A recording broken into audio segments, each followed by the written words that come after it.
for, my joy and my crown. Stand firm in the Lord and in his way, my beloved.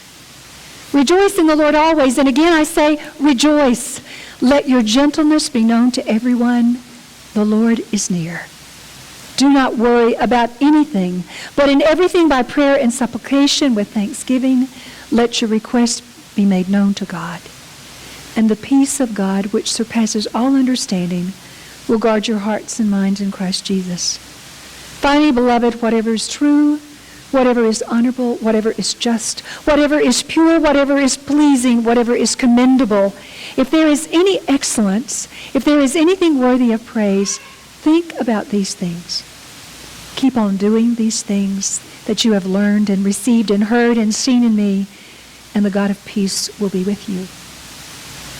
I rejoice in the Lord greatly that now at last you have revived your concern for me. Indeed, you were concerned for me, but had no opportunity to show it. Now, I'm referring to, not that I'm referring to being in need, for I've learned to be content with whatever I have. I know what it is to have little, and I know what it is to have plenty. In any and all circumstances, I've learned the secret of being well fed and of going hungry, of having plenty and being in need. I can do all things through Christ who strengthens me. In any case, it was kind of you to share in my distress. You Philippians indeed know that in the early days of the gospel, when I left Macedonia, no church shared with me in the manner of giving and receiving except you alone. For even when I was in Thessalonica, you sent me help for my needs more than once. Not that I seek the gift, but I seek the profit that accumulates to your account. I have been paid in full. I have more than enough. I'm fully satisfied. Now that I have received from Epaphroditus the gifts you sent, a fragrant offering, a sacrifice acceptable and pleasing to God.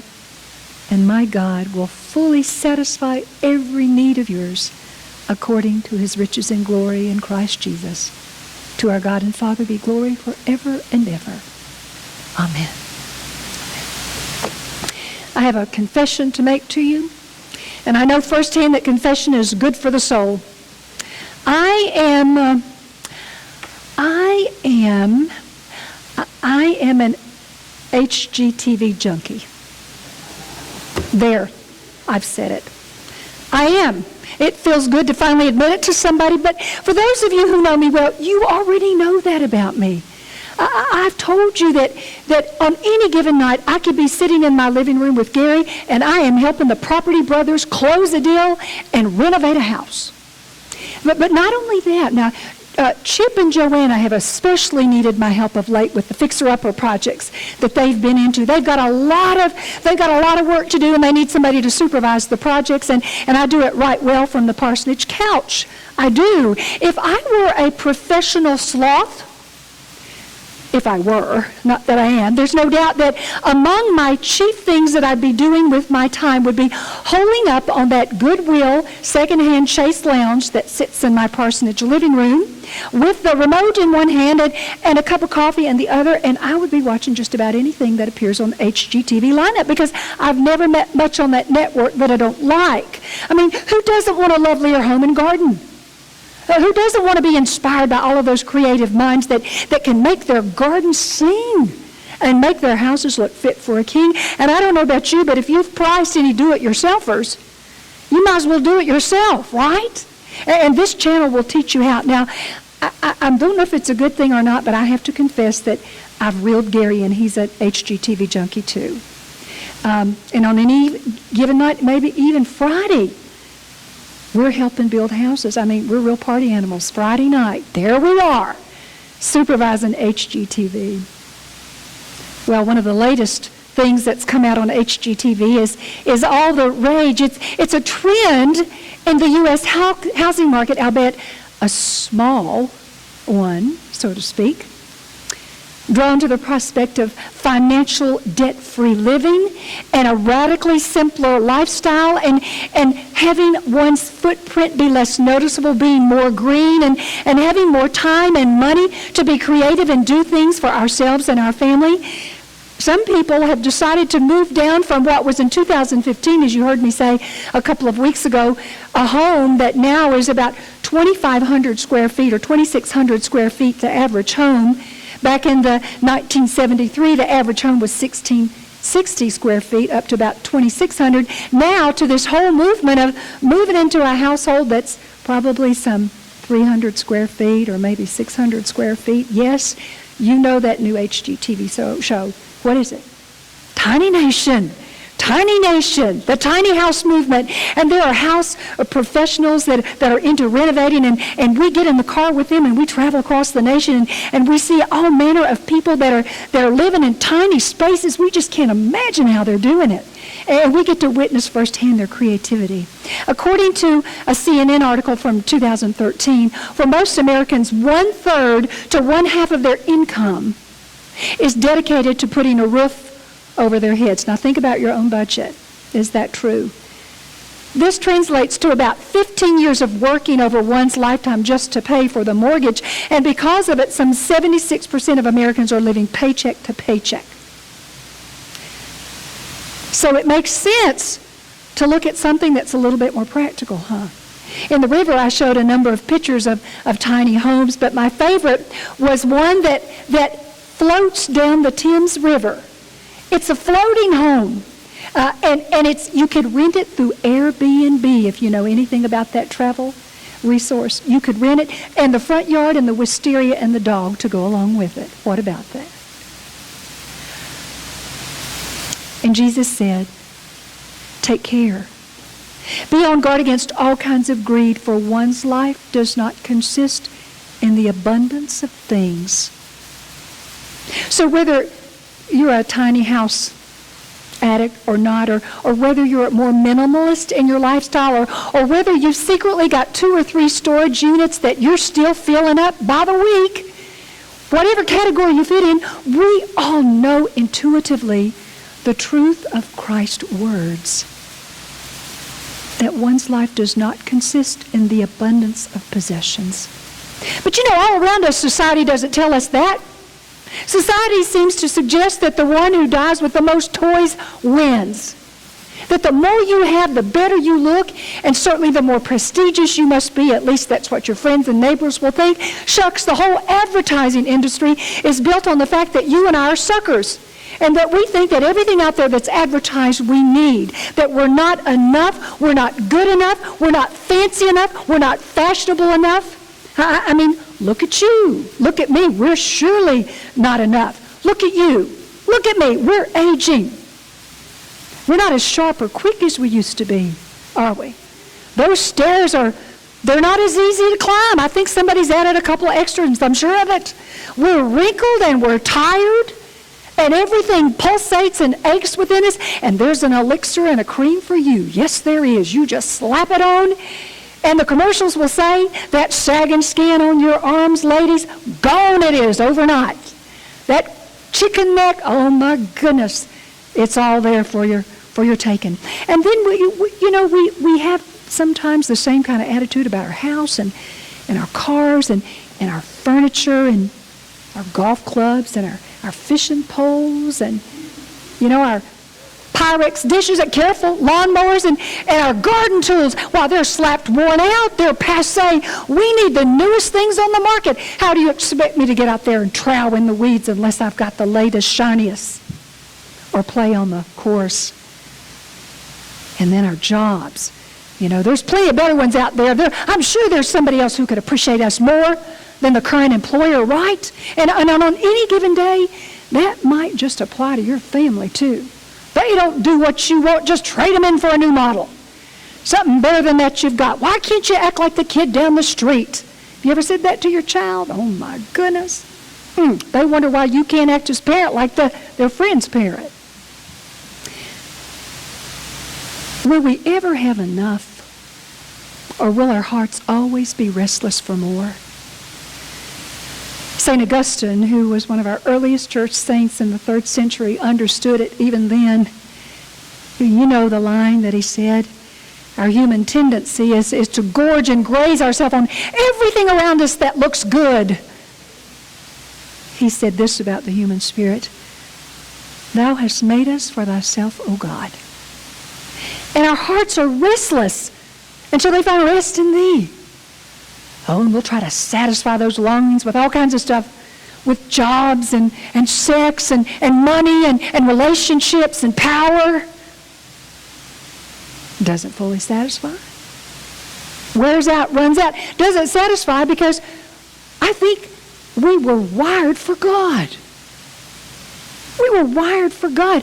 Our souls were made. That void, that God void that Augustine talked about that was in the center of us can't be filled except with God. And these other things find their rightful place only in relationship to God. After a lengthy season of first loathing Christians and then killing them, the Apostle Paul discovered what it meant to find his rest and his peace and his fulfillment in God and through the cross of Christ. After the blinding light on the road to Damascus and meeting God face to face, Paul was never the same again. And he learned what it meant to suffer for the sake of the one he loved. You see, when Paul wrote these words to the letter, or this letter to the church at Philippi, do you know where he was? He was sitting in a prison in Rome. That's where he was, awaiting news about whether or not he would be executed.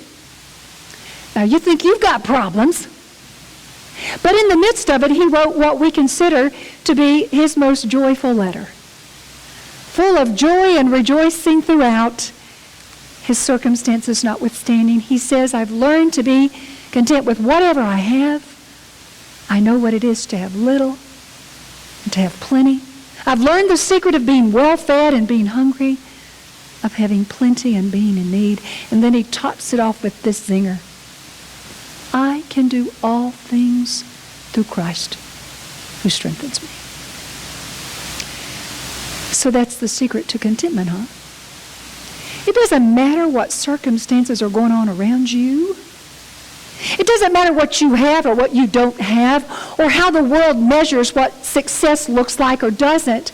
If we have the Spirit of Christ living within us, we have all we need. The Spirit of Christ, that is what gives us the contentment, even in the midst of our difficult days and times that we will have. Friends, and it's going to rain on the just and the unjust. Just because you're Christian, as you and I well know, doesn't protect you. We can plead to God, and we do, but we trust that in God's own will and way, God knows what is best, but never leaves us, never forsakes us. That's why Brenda, in the midst of Jim's second cancer treatment, can get up every day and fix that boy a pot of beans or whatever it is he's wanting. Boy, he is getting fed good. We want him to get well, but he's getting a good diet. In the midst of that, she can get up and face each day because she knows who the Lord and Redeemer is and the great physician. It's why Michael, for the first time in several years, has a job, and he starts training tomorrow. I told you a couple of weeks. He's so excited about it. Oh my goodness, excited about on-the-job training. But it's job and it's meaning and it's connection to the world and life. And it's a celebration. But whether he had it or not, Christ is with him. There is a contentedness that goes along with understanding that the Spirit is what gives contentment. The world is what tells us about discontentment. When we find ourselves in difficult circumstances and trying to build a spirit of contentment, I offer some things for us to think about. Anytime we find ourselves in a difficult circumstance, I'm not telling you something you don't already know, but it helps to hear it again, to ask the question, what can I learn from this? In the situation I'm in, what can I learn from it? There's something to learn from it. We don't like to think that God handed that to you, but God helps you through that. How can you become a stronger person in your character, be strengthened, and you help somebody else in the midst of that, pay it forward to someone else? What can we learn about God's staying power in the midst of our difficulty, or about what it means to have the support of family or friends? When we think about purchasing things, let's think about asking this question: how long will this thing make me happy that I'm buying? We know we drive the car off the lot and shoo, it's lost value already. I don't know about you, but when I wear something new and it's no longer new, it's kind of sad for me because, see, I like clothes. That's my weakness. But now, cars, don't they have this this essential kind of oil or this spray bottle that you could spray in your car and you can make it still smell new, right? Boy, I need some of that for my closet. Make sure that all my clothes always smell new. That's my weakness.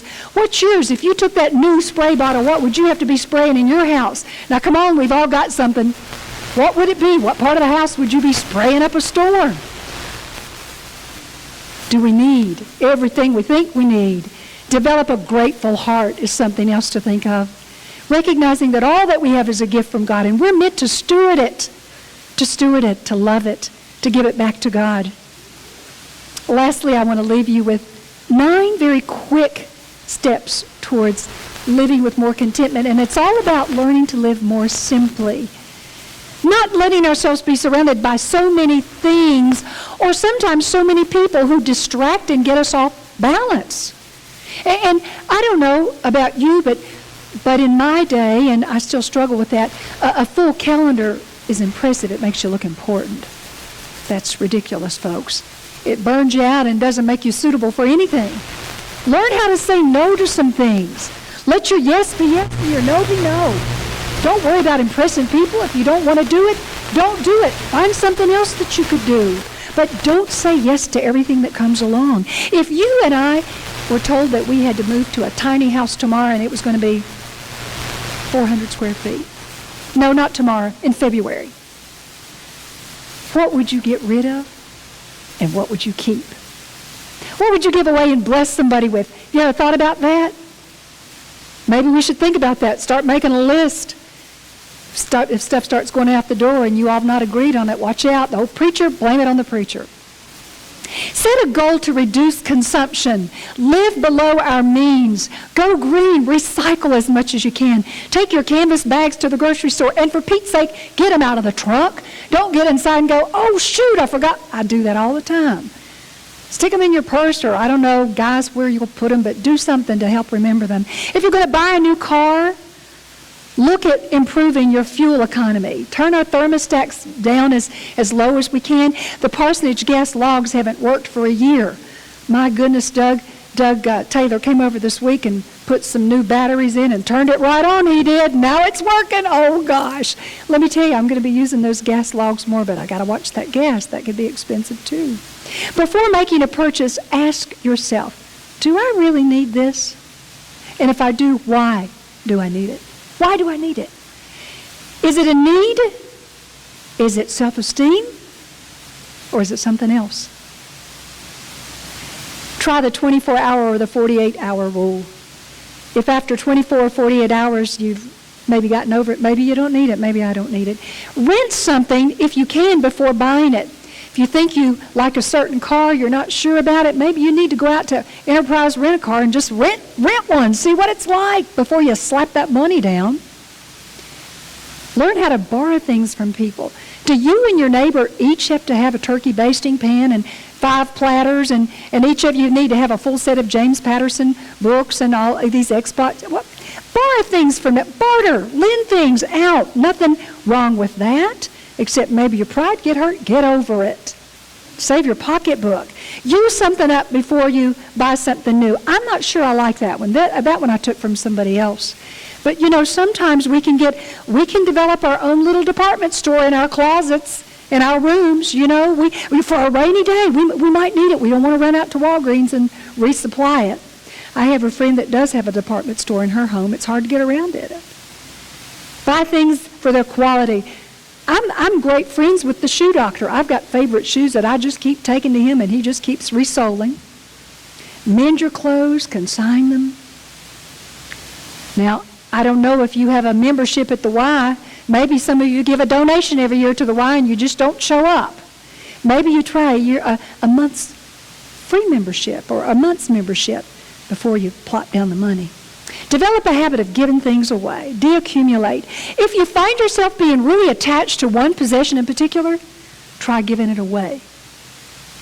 Bless somebody who might need it worse than you because it's created an obsession in you and me. Remember a couple of months ago I talked about if somebody has willed to you their favorite china set in the death of your grandmother or somebody else that you love or you've inherited something else. I mean, how many place settings do you need? 12? Keep 1 or 2 for memory's sake and give the rest of them away. Bless somebody. All of these are simple things, but they make a difference. Planning low-cost vacations if you can. Doing simple things. Instead of running yourself ragged and spending money left and right. Nothing wrong with vacations. It's great. But sometimes we need to tone it down and just enjoy the simple things and invite people over to eat and to share in community, to sing around the piano, do simple things. Don't look for ways to spend money, but ways you could save money. Learn to enjoy things without owning them. You don't have to own a piece of the beach. Just rent some at the beach and come back in a week. You don't have to worry about flood insurance, right? Enjoy public parks and libraries. Use plain and honest speech. There's a way to simplify our life. Let your yes be yes, your no be no. Not a lot of flowery words or half-truths like we Southerners tend to do. Reject anything that breeds oppression in others. Sometimes we sip our coffee and we eat our bananas, and we don't understand how we may be exploiting those who grow it, who pick it. We owe it to ourselves to read about policies of companies and what they stand for and what they don't before we're so quick to support them. Be informed. And mostly, reject anything that distracts you from seeking God's kingdom first. Sometimes that's your job, sometimes that's your family, sometimes that's friends or positions or status or security. Oh God, you have made us for yourself, and our hearts are restless until they find rest in thee.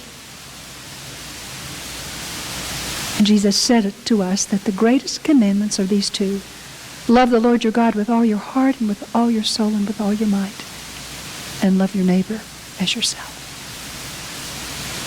So friends, we have a choice. We can choose to live as the world lives and find all kinds of things to be discontented about, because the world will tell you that your home and your person is lacking. But if we can rest in the spirit of Paul, who even as he said in prison, could say, rejoice in the Lord, give thanks, and that his grace is sufficient for us, and that we can do all things through him who strengthens us. We can live in that contentment for a lifetime. And we can help others find that same joy and contentment we have by living not by the outward circumstances, but that inner presence of the Holy Spirit in the heart. So what's it going to be? The tent of discontent or the tent of contentment? Thanks be to God.